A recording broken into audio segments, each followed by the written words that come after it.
Good morning, boys and girls. As promised, today is Friday, our first grade virtual field trip to the farm. We're going to talk about all different kinds of farms, and then we are going to focus on learning about two farms. We talked when we read our book that an orchard is a farm where fruit is produced. Normally, it's an apple orchard. A vineyard is a farm where grapes are produced.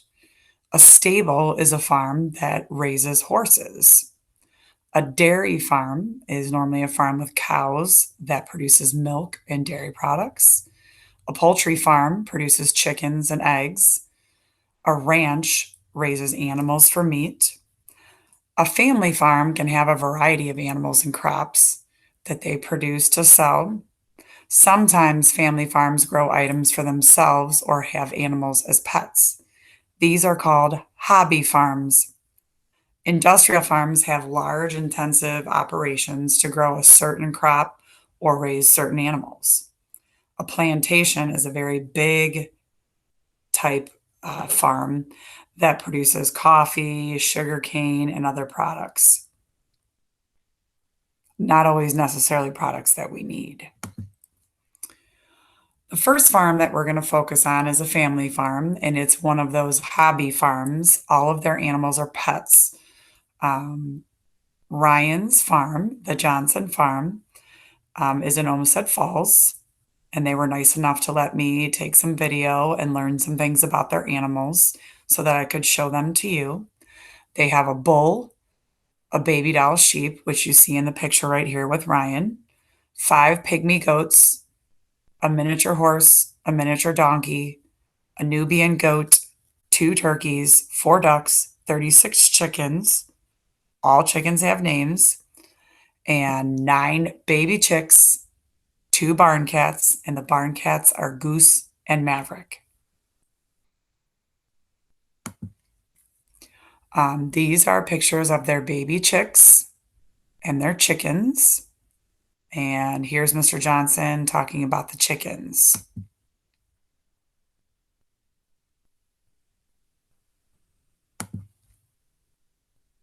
Wherever the chickens are, it's going to be no grass whatsoever.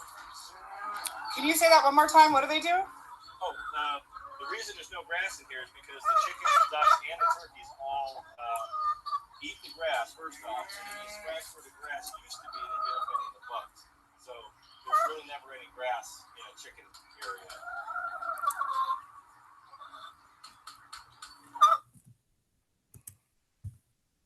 So if you were listening closely, Mr. Johnson said there's never grass where there's chicken.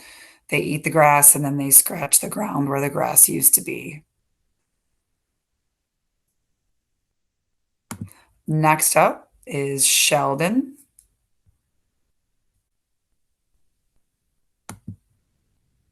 And Sheldon is a bull. Favorite food is grain. Well, I don't know if it's his favorite. It's the first thing he likes. But fresh grass is his absolute favorite. Plus he eats hay. He's 2 years old. He's a miniature bull. He's not very small, but they say he's miniature. He can get you a better look.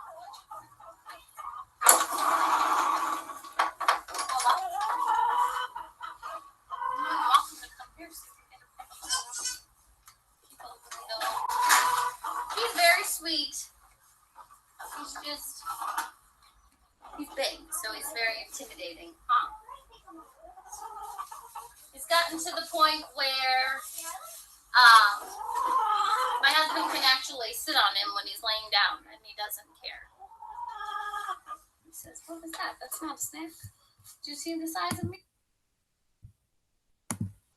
And here's Mr. Johnson giving you a little more information. All bulls have horns and most cows don't. Well, that's not really true because Sheldon doesn't have any horns. He's what's called foal.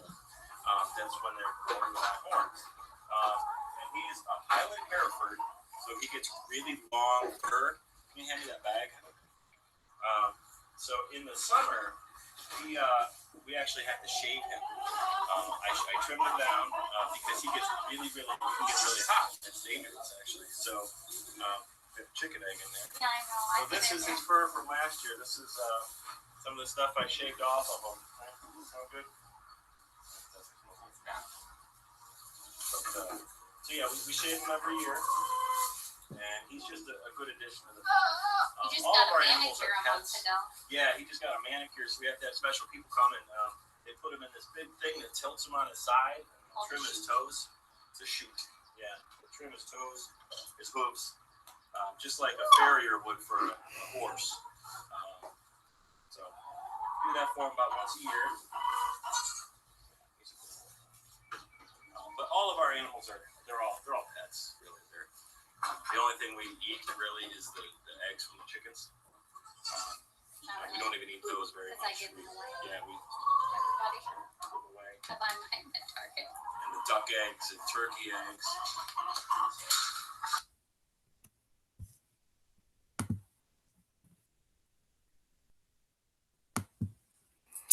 Okay, next up we have the Nubian goat, the miniature donkey, and the miniature horse. The miniature donkey is Bert.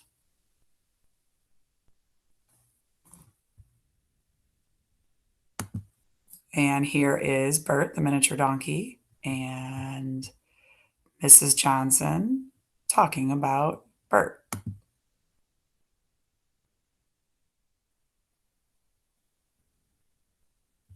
He's 2. He's a miniature donkey, so this is as tall as he gets. He looks big, but when you go and see an average donkey, they're a lot bigger than that. He's very good and very protective of other animals. Anything, any noises, he's the first one to run out and check out things and make sure everyone's okay. He's very protective of the kids. And just recently, we've let our 2 youngest sit on him, and he seems to enjoy it. So trying to steal stuff. It makes it hard to get everyone else. Okay, and there is a picture of Ryan, and he is actually getting the opportunity to ride on Bert. And here are the goats.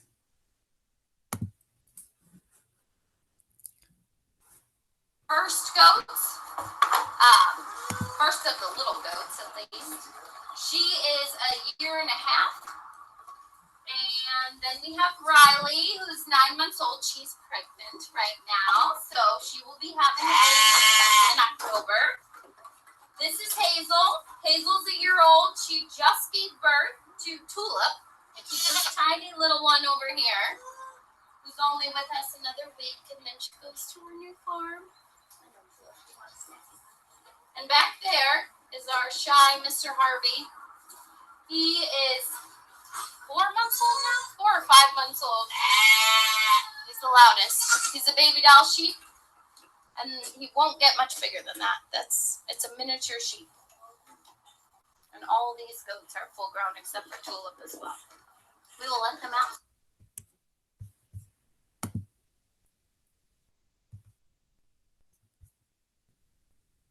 And oops, I think I just clicked on the wrong one. First goats. And here is just the goats out in the yard, and you'll actually hear Sheldon as well.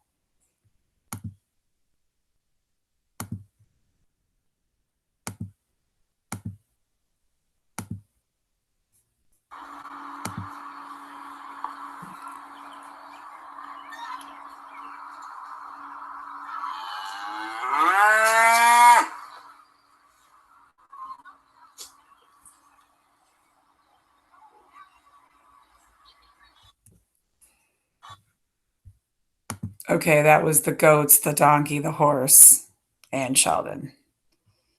Okay, and then there is Ryan and Harvey, the baby doll sheep, and the goats. And here is Mr. Johnson explaining to us what the animals eat.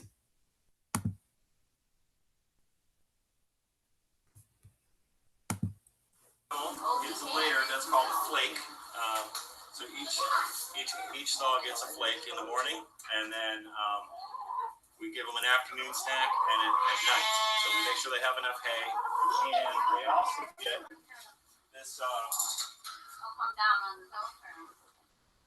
this grain.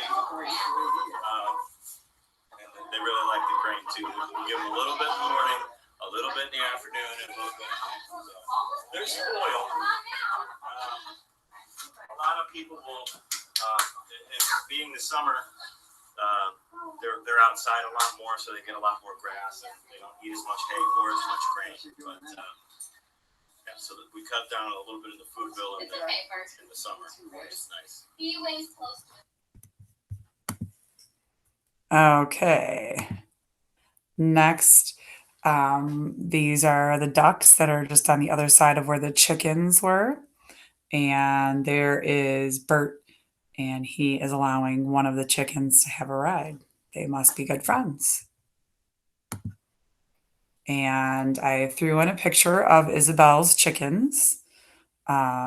She was trying to name them in her video when they came out last time. Her chickens are Rosie, Viola, Violet, Duckling, Caramel, Queen, and Foxy. Okay, the other farm park or Lake Metro Parks farm park that I wanted to show you is the actual farm park that we were supposed to go to for our field trip. And this park is designed to show you the different aspects of some of these other farms that I just explained to you. They have dairy cows, they have cow milking, wagon rides, plant center where they do planting and you can learn about planting. They have tractors, pigs, sheep, chicken, rabbits, horses, llamas, alpacas, and goats. So they have a lot of really cool things.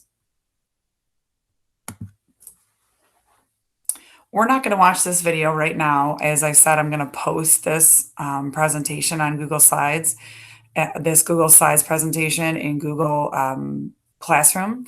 And if you want to go and click on it, you can and watch it. If we watch every single one of these videos, it's going to make it way too long. So I'm just going to leave this one in here. And it talks about the history of Lake Farm Park and why they have it. Okay, this is the milking the cow stop.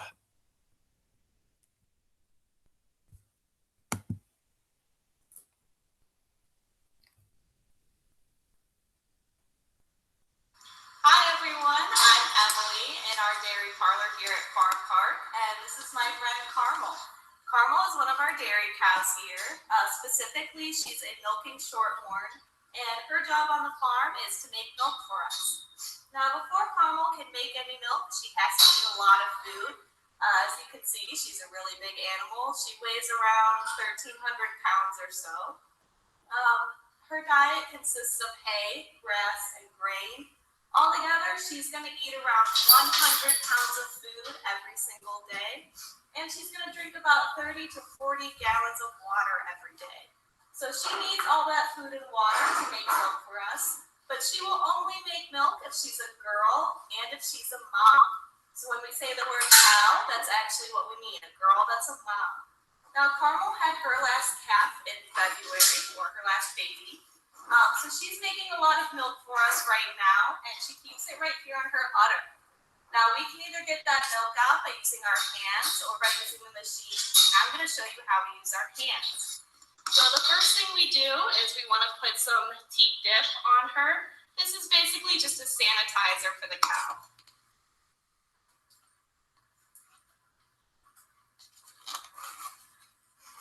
After that sits on there for a little bit, we can go ahead and wipe it off. So the way we milk is we take our pointer finger and our thumb, we wrap it right around the base of her udder where it meets her teeth, squeeze those together, and then just squeeze our fingers around. A lot of people think that you have to pull down to get the milk out, but actually we just squeeze our hand around almost like a fist. That sound you hear right now is our milk machine. Rather than trying to hand milk our cows twice a day every day, instead we use our milk machine. It's a lot faster and a lot easier. So before we put the machine on, what what we want to do is get a little bit of milk out of each section of her udder. So on the inside, her udder is divided up into 4 different sections. And we just hand. Okay, as I said, if you want to go back and look at the presentation, it'll be posted and you can look at each video for a little bit lengthier time if you would like to. The next section is sheep shearing. There's actually also a demonstration of the Border Collie herding the sheep and getting them in an area. And then they added sheep shearing where they take all the wool off the sheep.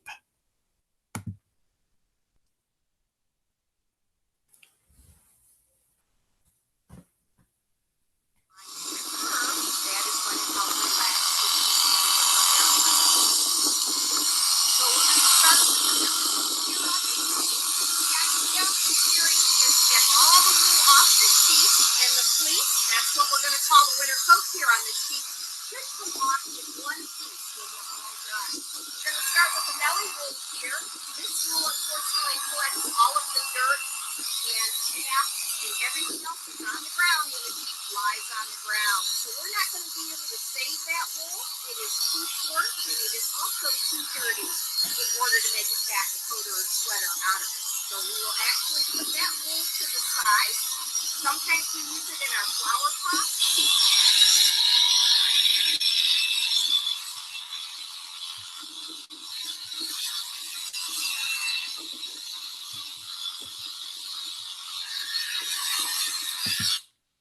Okay, again, if you want to see the rest of it, you can go ahead and click on the presentation and watch it.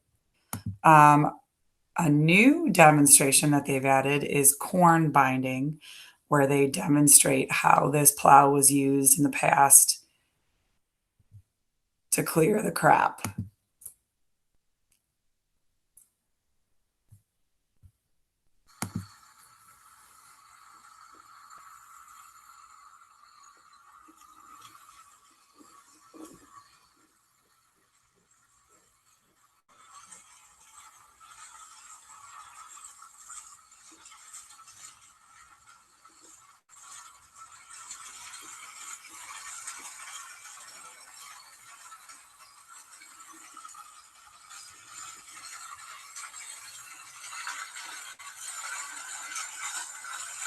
Pretty cool.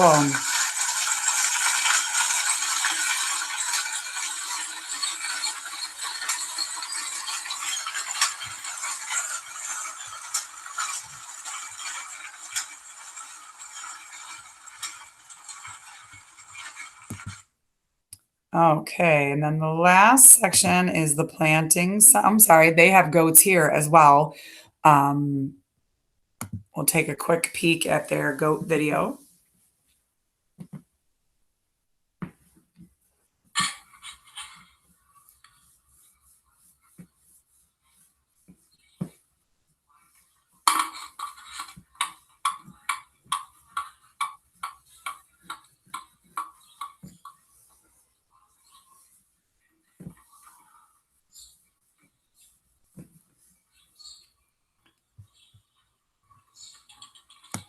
Okay, and then our last video here for Lake Farm Park is the planting center. And the planting center is where they give you different examples of how different crops are planted. And sometimes they let you grow something, plant something. The Plant Science Center here at the Lake Metro Park Farm Park, hanging out with Valerie. Good morning, Val. Good morning. We did this probably about 7 or 8 years ago, so you guys changed a lot. But they were talking about hydroponics, so this is interesting. So this is just some foam, right? That's actually rock wool, which is wool. and the reason it's rock wool, it's spun basalt rock, Okay. volcanic rock, and over here. perlite, which is also a volcanic product, which is basically it's what you find in a lot of potting soil. You can see that little white stuff that's the potting Gotcha. soil. That's perlite. So you're taking that here and you just you planted a seed here. Mm-hmm. The seed we usually started out in the rock wool because it's a good medium to start the seeds, and then we transfer it once they get bigger onto the bigger bags here. The roots will penetrate the bag. The reason we use things like perlite and rock wool is not only do they hold moisture, they also hold airspace. Okay. It's very important to have airspace So just around the root zone. Feeding this guy nutrients, you know, no soil. no soil. Just feeding this guy nutrients and water and look at it. Yeah. Boom, this thing is Yeah, with- massive. Yeah, with hydroponics, we're pretty much cutting out the middleman. We put all the nutrients in the water, and that's where they're getting By there. the end of the year, these will be 25. About 25 feet long. So I don't know if you heard that, but it's called hydroponics, and they put all the nutrients into the water, into the plants. It's pretty cool. So if you want to watch the end of that video, you can do that as well. So I just wanted to explain to you the different kinds of farms, and then we were able to, you know, see the example of the family farm and also see the example of this Metro Park area that's such a cool resource that shows us all the different aspects of farms and the history of farms. Who knows, maybe if they open up, you can always check it out maybe during the summer. I hope you enjoyed this. I hope you learned something new. Don't forget to go on Google Classroom. Bye. Keep bucket filling.